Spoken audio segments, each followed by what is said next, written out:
Good morning, responders. Welcome to our operational period briefing. So, it will not be long. So, I demand all of your attention. Kindly turn off your phones and gadgets now. Thank you.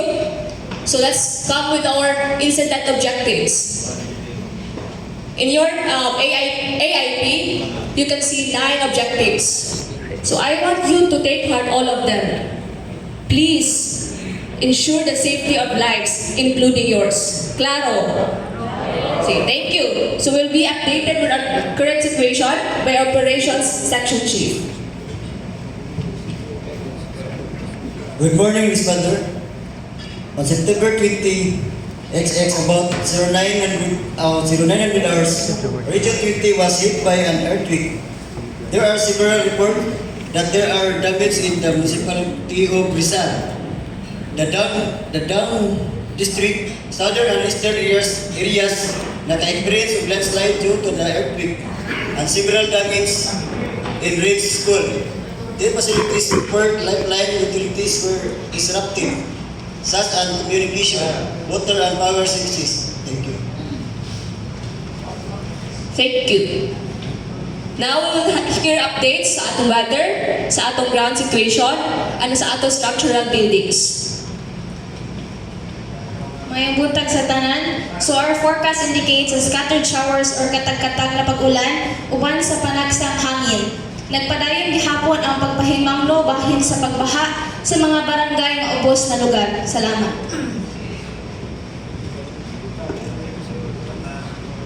Good morning, everyone. News alert, Philbox inside.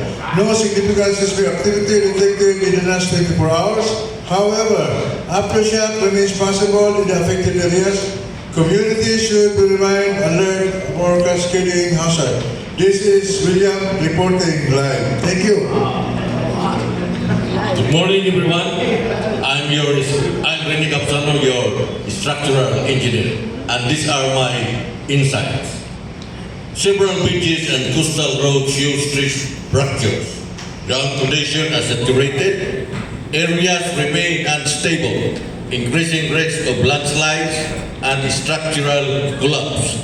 So heavy equipment operators, you must exercise extra caution. Thank you. Good morning, responders. Alang sa mga butang na may kalibutan sa logistika, palihog tanawa ang Kunya na ka ha? Sige. Let's go with our operational assignment. Divisions, where are you? Groups, where are you? Okay. Listen to our operations section officer. Good morning, responders. I'm your operation section chief.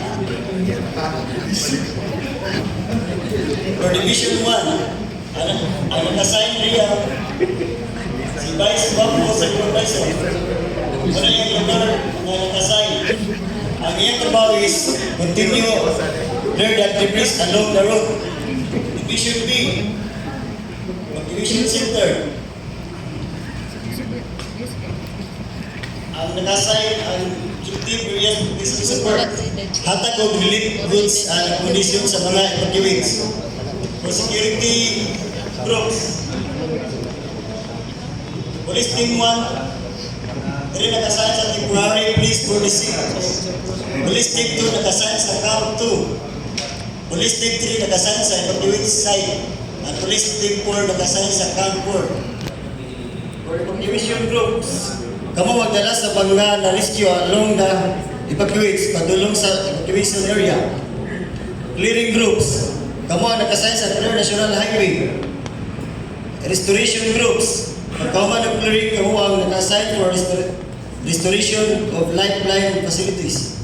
Thank you. Daghang salamat. Claro? So, karon, our safety officer will highlight our safety concerns and matters. Good morning, responders. So, always remember, safety is our #1 priority. So, as a general reminder, always wear your PPEs, stay hydrated, and practice proper hygiene protocols. Nagpadayon niya po na ito ang mga aftershocks karon. So, please remain vigilant.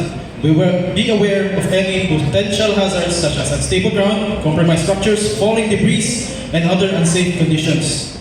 Practice situational awareness at all times, and always identify and plan your escape route. Communicate jud mo sa imong fellow responders before going in. Kung pagkahuman, kay practice the body system.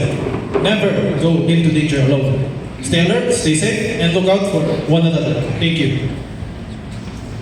Thank you, Engineer. Our logistical concerns will be discussed by our Logistics Section Chief.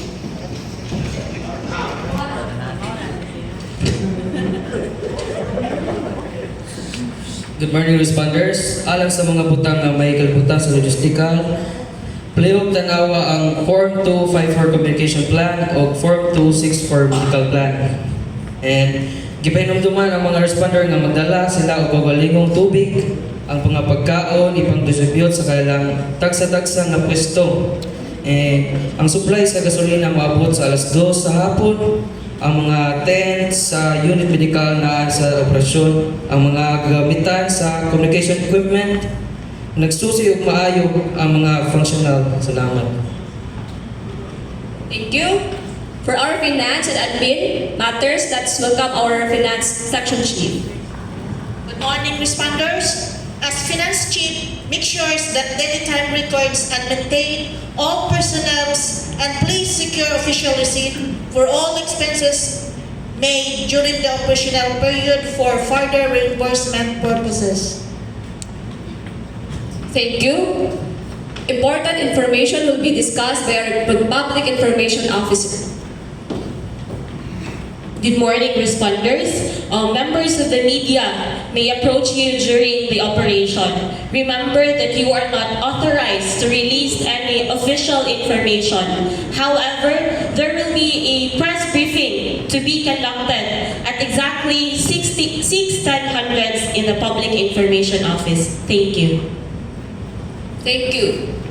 Our interagency coordination will be discussed by our liaison officer. Thank you, Ma'am Trix. Nainabot na mga tubig and food provisions. Thank you to Macdo and Nature Springs. Kani mga provisions, moabot sa inyong kanya-kanya mga poste, 1100 hours. Thank you. Thank you, Ma'am Bianca. Now, let's all listen from our Incident Commander, Colonel Lanzon. Having corrected my name at saka pangalan ko, are there any questions or queries coming from the responders? As clear as mud. Anyway,